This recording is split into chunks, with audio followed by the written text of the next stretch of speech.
Hello dear students, welcome to our channel educational goal. और आपकी जो क्लास 12th भूगोल की जो त्रैमासिक एग्जाम होने वाली है, तो उसके लिए हम पेपर लेकर के आ चुके हैं। तो देखिए, आप सबको पता है कि अब आपको जो पेपर मिलेगा वो 70 अंक का मिलेगा और टाइम वही 3 घंटा है आपको।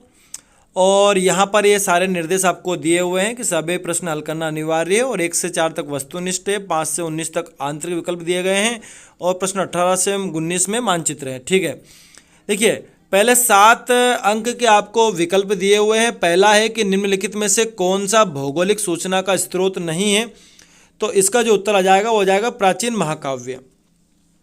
फिर अगला है कि मानव विकास सूचकांक को मापने की जो सीमा है तो वो क्या है, तो वो है 1 से तो 1000। ये आप डी वाला ऑप्शन देख रहे हैं, 1 से 1000 है। ठीक है, फिर जो अंगूर की जो कृषि की जाती है उसकी विशेषता है वो क्या है कि भाई भूमध्य सागरीय क्षेत्रों में इसकी खेती की जाती है। ठीक है, तो भूमध्य सागरीय ये पहला वाला आ जाएगा इसमें। फिर अगला है विश्व के कितने प्रतिशत स्थल भाग पर जनसंख्या निवास करती है, तो इसका उत्तर रहेगा 10% भाग पर। ठीक है, इसमें आ जाएगा 10%। फिर अगला है निम्न में से किस प्रदेश की जनसंख्या घनत्व उच्चतम है, तो इसका जो उत्तर रहेगा वो रहेगा बिहार। ठीक है, फिर अगला है नैनीताल, मसूरी, पचमढ़ी किस प्रकार के नगर हैं, तो ये सारे के सारे पर्यटन नगर हैं, आप सभी को पता है। फिर अगला है ग्रामीण बस्तियों में मुख्य रूप से आर्थिक क्रियाकलाप से जुड़े लोग रहते हैं। कौन से आर्थिक क्रियाकलाप से जुड़े हुए रहते हैं? प्राथमिक, है ना, तो इसमें आ जाएगा प्राथमिक क्रियाकलाप। फिर आगे रिक्त स्थान दिए हुए हैं, वो भी 7 अंक के हैं आपको। देखिए, मानव भूगोल मानव समाज और धरातल के बीच संबंधों का रिक्त स्थान अध्ययन है। तो देखिए इसमें क्या आएगा? संश्लेषित। क्या आएगा? संश्लेषित।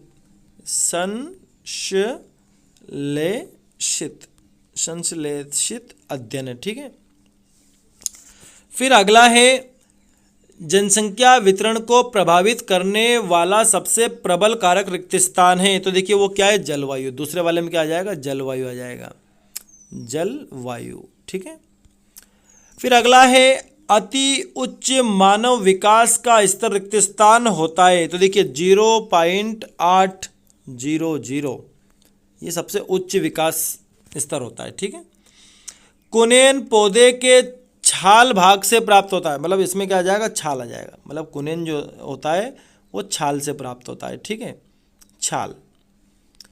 फिर आगे बढ़ते हैं, श्रमजीवी जनसंख्या को रिक्त स्थान वर्गों में विभाजित किया जाता है। देखिए इसमें आ जाएगा 4।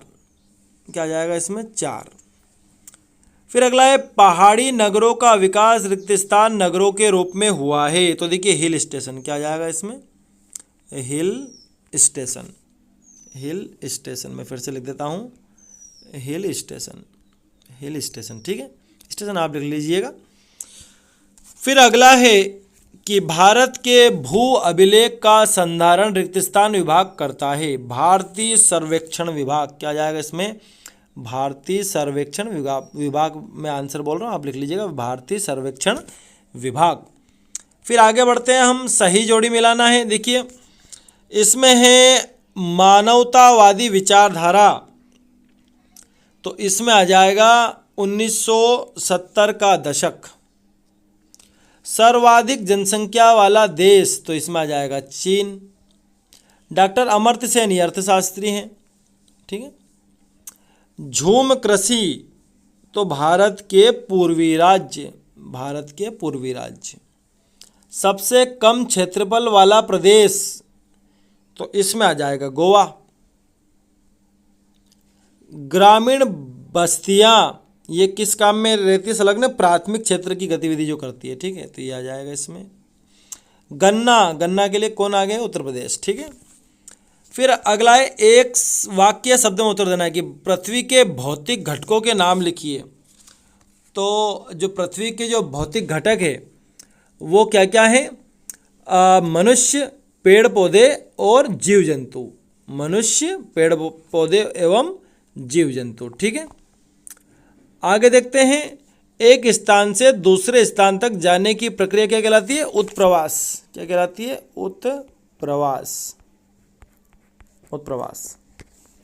फिर अगला है मानव विकास रिपोर्ट को सी एजेंसी लाती है? तो देखिए जरा, इसका जो उत्तर है संयुक्त राष्ट्र विकास कार्यक्रम। आप यानी कि आपसे ये पूछा है कि मानव विकास रिपोर्ट को कौन सी एजेंसी लाती है, तो संयुक्त राष्ट्र विकास कार्यक्रम, ठीक है इसका उत्तर। फिर अगला है कि यूएनडीपी का पूरा नाम, तो यही संयुक्त राष्ट्र विकास कार्यक्रम, ठीक है, यही इसका जो है फुल फॉर्म है, यानी कि united nation development programme, united nation development programme, ये इसका फुल फॉर्म हो जाएगा।